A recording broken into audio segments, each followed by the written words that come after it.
Dear participant friends, we are discussing about concept of pedagogy, and for doing so, we started to discuss about the meaning as well as the specialities of the process of teaching, and for making the concept concerning to teaching very clear, we discuss about the process of learning too, because both teaching and learning do have close connection, and that's why the primary concern of teaching is to induce learning of the learners. In the last class, we discussed about the process of teaching as well as the specialities of the process of learning in societies where different political principles, political exercises are in existence. Well, friends, today we are to go back to one of the most important areas, that is the characteristics of good teaching, which is very difficult to explain, to place before the readers for consideration, because the concept of good teaching and bad teaching, it gets difficult to distinguish good teaching and bad teaching. Still, considering or depending on some specifications, we consider some teachings as good teachings and some as bad teaching. And for understanding the concept of good teaching as well as for having the concept of bad teaching, we have to study the characteristics either of good teaching or of bad teaching. And in this class, we have to discuss these characteristics of good teaching. Let us go back to the next slide. It is very difficult, means the same thing which I have placed before you have been explained here. So I will not explain much more, simply I will read the contents of the slide. It is very difficult to differentiate good teaching from bad teaching. Teaching which generally helps to achieve the educational goals and objectives may be treated as good teaching. If teaching easily helps to induce learning in an easy manner, such teaching may be treated as good teaching. There are certain factors or aspects which may be treated as the characteristics of good teaching. All such factors may be mentioned as the given below. Let us see. Friends, sometimes there may be some omissions as well as some typo mistakes. My suggestion to you is, you are well matured learners, so when you see such type of mistakes or problem, you will certainly be able to make the correction by yourself if you pay very sincere attention.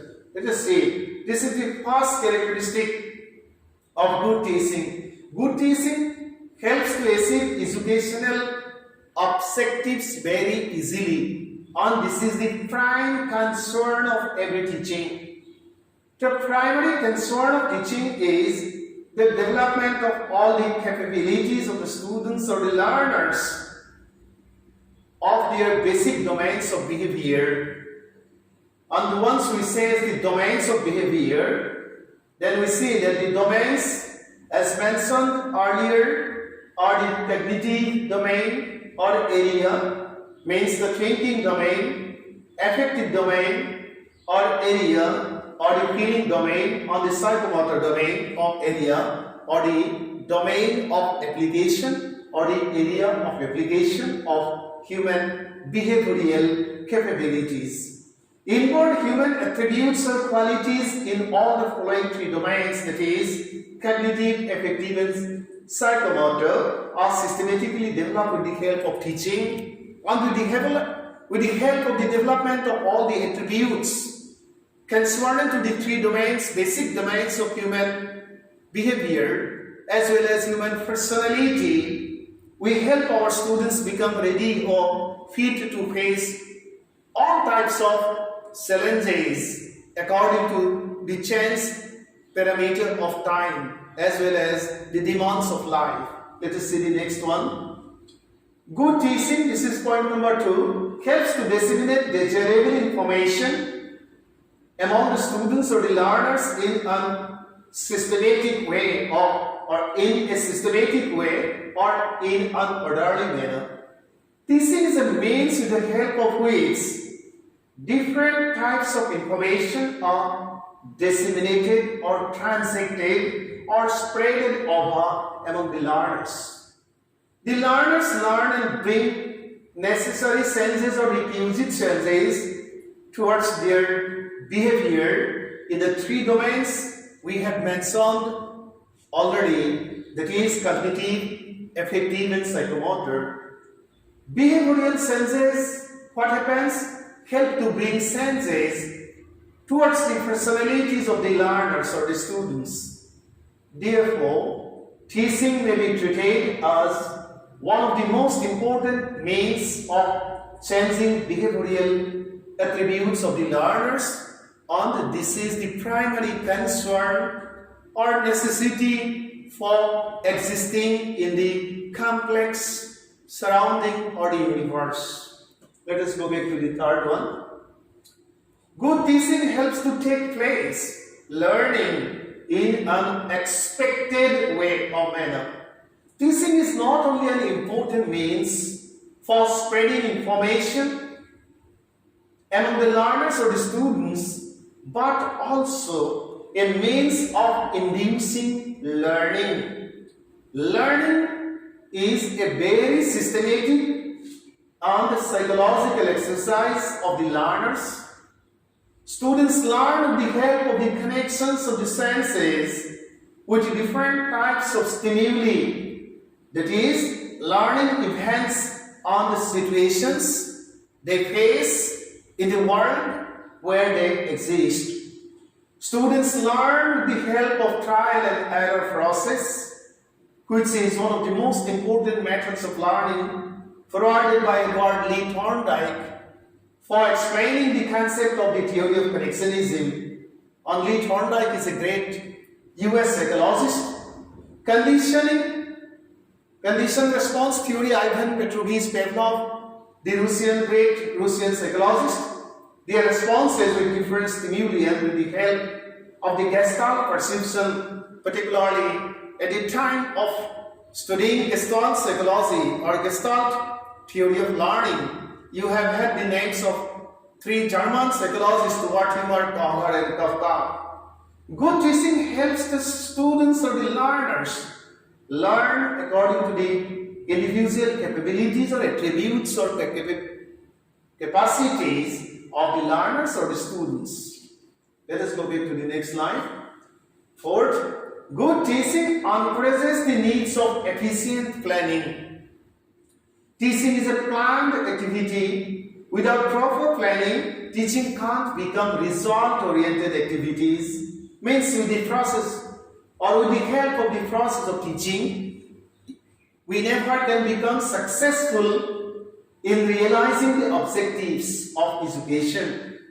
There are different phases of teaching. These are the phases. Namely, the pre-active phase, the interactive phase, and the post-active phase. If it is asked to explain about the phases of teaching, then you want to mention about pre-active phase, interactive phase, where we put question, post-active phase, where we give homework, and pre-active phase, where we test the previous knowledge of the learners. Pre-active phase of teaching generally includes all the activities which are planned to perform in the process of teaching for studying the volume of learning of the students, for studying the preparedness or readiness of the learners to learn something new. Let us go back to the next slide. In brief, It includes the planning aspect, means planning aspect of teaching. The interactive phase of teaching includes all the activities and behavior that are performed during the time of teaching and achieved as the result, means during the time of class. The post-active phase of teaching generally includes the evaluation and assessment activities after the interactive phase. In brief, it means the proper assessment of result achieved with the help of teaching. So friends, pre-active, interactive and post-active. In pre-active, we test the previous knowledge. We test the preparedness or readiness of the learners. In interactive stage, we continue teaching. In post-active stage, we evaluate the result of the process of teaching. That means we scrutinize the learning volume of the students. Let us go back to the next point, number 8. Good teaching encourages selective learning. Because we never can help students to learn everything. They have to learn selectively. Teaching helps learning. Very simple. In classroom teaching, teacher teaches the contents that are included in the curriculum of different subject matters in higher education or in high school level, included in the syllabus. Students never can learn everything of the domains of knowledge. Learning depends on psychophysical maturity of the learners. As such, teachers are to stick to the contents of the subject fixed in the curriculum, and they are to achieve the sense scenario of the knowledge domain. Let us see the next slide. Time factor has special importance. Therefore, teachers should not spoil the time of different classes by explaining irrelevant things during the time of teaching. We shouldn't spend time without result by explaining irrelevant or non-relevant contents in the class. We are certainly stick to the contents of the curriculum, contents of the syllabus, as well as whatever more we like to express before the students. We are to keep contact with the contents which are inclusive in the syllabus. Logically, all contents should be taught as per the demands of situations and the requirements of the learners. And that's why syllabus or curriculum planners plan that way, and selectively include teaching contents or units so that we can teach students considering the demand of the chance time and for the help them to be ready to become successful in satisfying their various needs. Let us go back to the next one. Teaching should provide opportunities of active participation of the students in the process. Teaching is not a dead activity. This is not a passive activity that simply the teacher will go on talking and students will listen to the teachers being quite silent in the class. Instead of that, active participation of the students or the learners in the process of teaching has special importance, and such participation makes teaching quite successful and learning totally practical.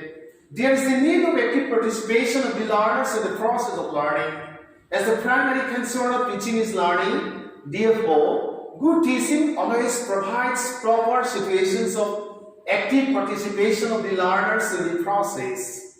Students should get opportunity or chance to enjoy learning. Learning becomes joyful, means very joyful, interesting when teaching compels the students or the learner to take active part in the process.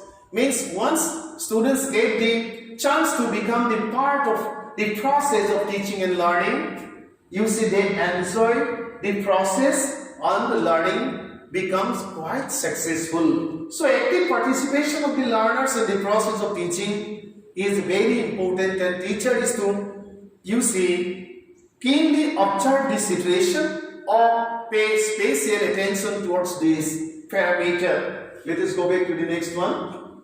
Second, teaching should be used is psychological, and that's why the knowledge of psychology has special importance for every teacher.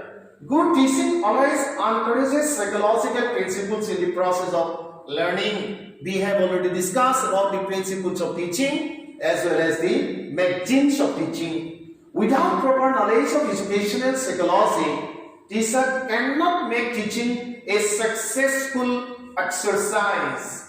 Teachers should know all the specialities of the learners and learning process. They are to be more sympathetic towards the students, and students or learners should feel relaxed or free in the process of learning to take part in action, means in active part, take active part. There should not be any fear in the mind of the learners.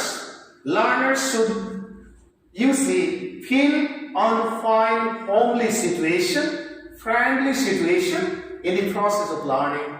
They are to be free from all kinds of tension during the time of learning, and that's why fear, psychosis in the mindset of the learner should not be created by any activity of the teacher in the classroom situation. They are to feel free to express or to take part, active part in the process of learning, means to exchange their views with the teacher in the classroom situation. Let us go back to the next slide. Teaching should be democratic, means it should not be autocratic. The teacher is the ultimate authority. The teacher shouldn't treat himself or herself as the ultimate authority, and dominating tendency of the teacher is very harmful, because the process should be quite democratic and students should at every moment get the chance to take active part in the process of, you see, learning or in the process of teaching too. In democratic teaching, as mentioned earlier, the relationship between the teacher and the students are very friendly. Teachers manifest a very affectionate behavior and students find homely environment. In such situation, students get the chance to put any type of question, means they feel free to put question whatever they like to put, which they feel important for the clarification of their ideas, concepts, views, etc., which the teacher will discuss in the classroom situation. Let us see the next slide. Good teaching is very progressive, dynamic. Teaching means there is mobility. Good teaching is very progressive. Teaching, as mentioned earlier, takes place in 3 stages. The first one is the first stage is the stage of preparation, that is pre-active stage. Second stage is the stage of presentation of ideas, that is post-active, ideas, information, knowledge, etc. And the third stage is the stage of evaluation of the total process, that is the post-active phase of teaching. The term progressive, as we know, very simply means happening gradually or in stages. Teaching takes place sequentially, where personal experiences of the teachers and the learners, ideas of teaching contents, and individual capabilities of the teachers and students play definite roles. And that's why teaching is totally a psychological process. It is totally a scientific process. Teaching, you see, demands artistic capabilities of the teacher. Teaching demands scientific perception, can swirl into the process of, you see, the process of teaching or the exercise. Let us see the next slide.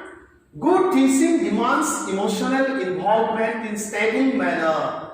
As an art, teaching, I just have already mentioned, teaching is an art. As an art, teaching demands emotional involvement of the teachers, particularly at the time of teaching contents of literature. Teaching is totally a human activity. Human endeavor plays a very important role in the process of teaching. As human endeavor, teaching demands emotional involvement of the teacher and the students or the learners.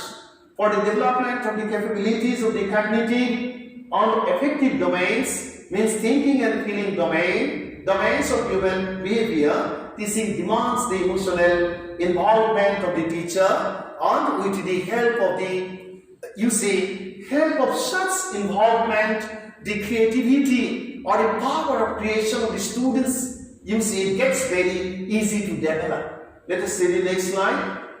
So this is the last slide. Teaching not only helps to develop the level of knowledge, but also helps to develop all the attributes or capabilities with the help of which we become rational human beings or rational beings. Without emotional bond, man will become mere mechanical asset of human society, which we do not, you see, deserve to be. Therefore, for strong social bond, our children or the students are to acquire all human attributes where teaching plays definite roles, and that's why it is said, or people are of the opinion that teachers are the makers of man. They are the creators of civilization. They are the preserver of human culture. They are the watchdog of they are the watchdog of democracy. They are the vital force with the help of which transformation in totality is possible in human society, in human culture, in economy, or in other areas or segments of human social life. So friends, though we assess that teaching is a very simple activity, nay, it is not such. It demands the knowledge of psychology, it demands the knowledge of scientific exercises, it demands the knowledge of modern research, it demands the knowledge of science and technology, it demands the knowledge of sociology, it demands the knowledge of politics or political science, it demands the knowledge of, you see, it demands the knowledge of human anatomy in totality. So this much for today. The other part or the other points will be discussed in the coming class. You please see the contents. Thank you so much.